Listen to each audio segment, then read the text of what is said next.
السلام عليكم ومرحبا بكم في ريم بودكاست داركم الثانية. أنا ريم، واليوم غادي يكون الموضوع ديالنا الأساسي واللي غادي يكون مهم بنسبة كبيرة لبزاف ديال الناس منكم، واللي هو كيفاش تكون السنة أو العام ديال 2026 واحد البداية للزوينة محفزة ليا، ونقدر نستافد من العام ديالي بواحد الشكل اللي كبير بزاف. كنشكركم بزاف على الدعم ديالكم، كنبغي نقول لكم بلي كنبغيكم كاملين، كنشوف التفاعل ديالكم واحد بواحد. شكرا لكم بزاف، ونبداو الفيديو ديالنا اولا البودكاست ديال اليوم. اول حاجه ممكن ليك دير وممكن ليك انت ديريها، وهي انك تجيبي واحد الورقه وستيلو اولا واحد المذكره وتكتبي اهم الحوايج اللي تعلمتيهم في هاد العام او في هاد السنه ديال 2025، باش كتعرفي اللحظات الزوينه تفكريهم، واللحظات الصعيبه تكوني اكيد غادي تكوني تعلمتي منهم، وشنو غيرات فيك هاد السنه، والاخطاء اللي ما بغيتيش تعاوديهم. غادي تقولي لي علاش غادي ندير هادشي كامل.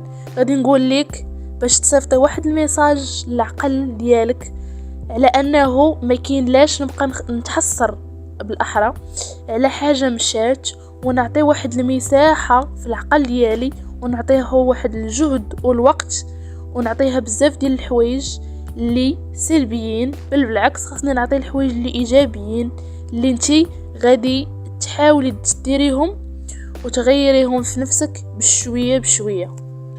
ثانيا، واللي خاصكم تعرفوه مزيان، على انه اي حاجه كبيره كتشوفوها، شي هدف كبير محققه شي واحد، شي مرتبه واصل ليها شي واحد، اولا شي شخص، كتكون الطريقه ديالها صعيبه وما غاديش تقدروا انكم توصلوا ليها اولا تحققوها الا كان عندكم واحد وبديتوا بواحد الروتين اللي هو صحي واللي غادي تمشيو عليه باش توصلوا للهدف او للحلم ديالكم. كما قلنا روتين صحي، تكون مصر على هذاك الهدف ديالك، وحتى انك تكون واحد الانسان اللي ديسيبليني. هاد الكلمه تكونوا سمعتوها بزاف، حيت راه فريمون الا التزمتوا بشي حاجه بقيتوا كديروها يوميا وبقيتوا مركزين عليها، اكيد ما غادي تتطوروا فيها. هاد الحاجه تكون كما كانت، غادي تطوروا في هذيك الحاجه سواء كانت ايجابيه سواء كانت سلبيه. ثالثا، واللي غادي نشرح لكم الفرق ما بين كلمه موتيفي وديسيبليني، اولا الفرق ما بين كلمه موتيفي وديسيبليني. موتيفي كتعني خاصني وقت ما بغيت نخدم على شي حاجه اولا نكون في الطريق ديال واحد الجولز، غادي نكون دائما في حاجه لواحد الحاجه محفزه، وبلا هذيك الحاجه انا ما يمكنش ليا نخدم اولا ندير اللي خاصني نديره. عكس تماما ديسيبليني واللي الله كنا دوينا عليها، واللي كتجمع ما بين الاستمرار العقلي والجسدي على واحد الحاجه اللي خاصها الدار في اي ظرف وباي طريقه كانت وفي اي ظروف.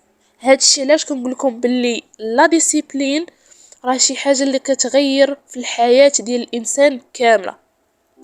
حنا دائما كنستعملوا ديسيبليني ماشي الموتيفاسيون، حنا دائما كنسعاو للديسيبلين ماشي الموتيفاسيون. اخر حاجه واللي كنركز عليها بزاف وهي نحاول ندير واحد عمليه الافلات لاي حاجه ما نفعنيش، اولا بطريقه اخرى نحيد اي حاجه ما كتخدمنيش، ما كتخدمش المصلحه ديالي، اولا بعيده بزاف على الاحلام والاهداف ديالي. الناس اللي كيبقاو فين ما نتلاقى معاهم كيعطيوني الطاقه السلبيه، الهضره اللي ما عندها باش تفيدني، اي حاجه كتزيد غير صعب عليا الطريق وكتزيد تكبر ليا هذاك الهدف، رغم انه كيكون سهل باش انني نحققه، ولكن بهذاك الانفلونس ديال داكشي كما قلنا لي هما الناس والهضره الخيبه والهضره بالاحرى السلبيه، ما عندي ما ندير بيها، كتزيد تقل ليا غير كتافي وكتزيد تبين ليا الهدف ديالي بعيد بزاف. نحاول نقي لونتوراج ديالي يكون ناس ايجابيين كيحفزوني، عندهم نفس الاهداف، نفس الطموحات، وناس اللي ديسيبليني.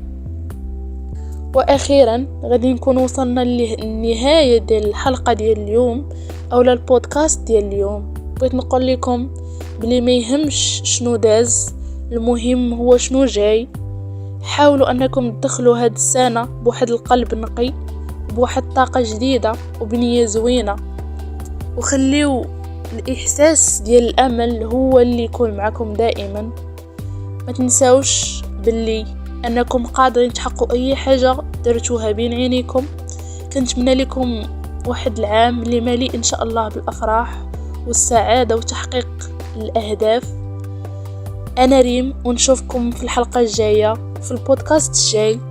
ما تنساوش تخليو لي فاش تبغيونا ندويو في البودكاست الجايين والحلقات الجايين. السلام عليكم.